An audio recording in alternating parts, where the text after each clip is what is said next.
Under a dense canopy of leaves hidden somewhere deep in a magical wood, you start your journey.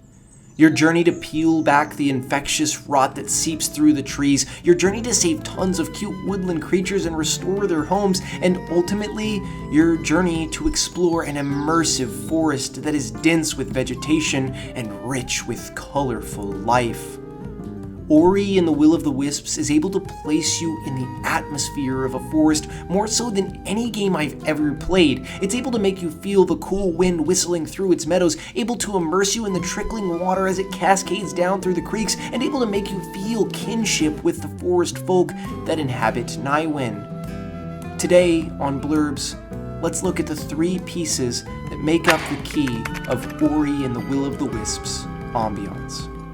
The first piece of the key is the most obvious one, as the stunning, diverse world of Ori and the Will of the Wisps shines from end to end. On a grand scale, the diversity of areas in Ori is incredible. You get your footing in the swampy inkwater marsh as the gummy mud mimics your powered-down state. You'll eventually trickle through a beautiful set of pools that shine with teal blue water and pink flora as you gain your ability to swim, and then you'll go on to climb the snowy heights of Bower's Reach, where you'll unlock your full set of abilities. Each of these areas, though, contains their own beauty marked by smaller details. Bioluminescent flora such as the blue grass used to climb around the wheels and gears throughout the game glow as the player interacts with them. Mushrooms bounce and sway in reaction to the movement of the world, and small embers of light trickle down through the forest canopy. Each area is filled with its own color as glowing sunlight radiates through the leaves. It's all so beautiful as each intricate detail coalesces with the others and forms a world of outstanding color. The second key of Ori's ambiance is created by its movement. No area in Ori feels the same in terms of this movement. Some are used to slow the pace of the game down, like the Moldwood Depths, but then others are meant to introduce new gameplay mechanics which have you sprinting through their levels, such as the burrowing sands of the windswept wastes. One mechanic stacks onto the next, and onto the next as you chain jumps together to maintain momentum, flying through the air, avoiding brittle spikes and gushing lasers of poisonous water. This game creates an excellent flow state, and when it's harnessed, it feels perfect and makes the world around you feel like it is yours to be conquered.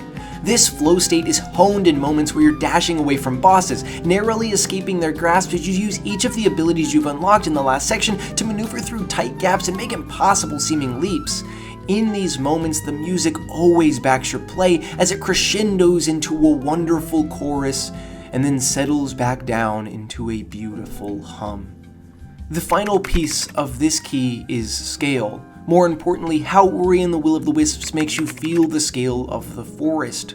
To a small mammal like Ori, the size of a forest is immeasurable, and the Will of the Wisps conveys this in such an excellent manner. Each tree reaches to the sky, feeling like an impenetrable monument, as you navigate through, under, and around them in whatever manner possible. But Ori also moves in a way that symbolizes his small stature, floating up with the aid of a gust of wind and a feather, zipping through the water like an otter and burrowing through sand at rapid speeds. It all works to make you feel small and delicate in a forest of massive size. But what immerses you in the world is that even at that size, you are able to drastically change each space by the actions you take, making a once rigid place feel malleable and warm, turning the gears of the wellspring and breaking through the stagnation that has been destroying the creek, or rebuilding the homes and businesses of the Moki in the glades to restore some semblance of community. In the end, Ori's sacrifice breathes new life into the forest as the trees shed their corruption and the little critters go back to their burrows. The beauty of this quaint place is restored.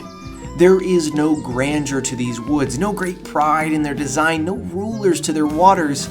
It is, all in all, a simple forest, but when all is said and done, it's our simple forest. It's our glowing pools, it's our tree houses, it's our meadows, it's our canopy, it's our home. As a gentle wind brushes through the trees and water trickles down the creek, now Ori can rest.